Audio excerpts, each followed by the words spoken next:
काठी लाना बड़ा बंसी। बंसी कौन साल से मछली बाजार होता रहे 5 साल से। 5 साल से अभी चला कोई कुंटल मछली बाजार में बड़ा 50 कुंटल।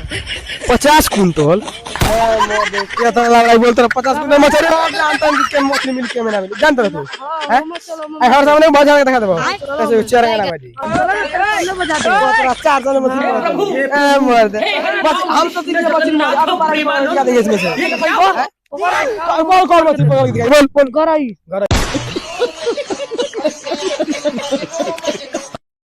काठी लाना बड़ा बंसी।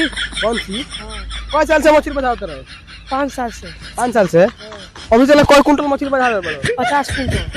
50 कुंटल क्या तो लग रहा है बोलते रहे 50 कुंटल मछली जानता हूँ कि मछली मिल के में ना मिल जानते रहे तू हैं हर सामने बाजार के दिखा दे बाबू ऐसे चेहरा ना बाजी चार जन मछली मर दे बस हम तो तीन मछली मार अब 12 क्या देंगे इसमें से बोल कौन मछली पकड़ के दिखाई बोल गरई।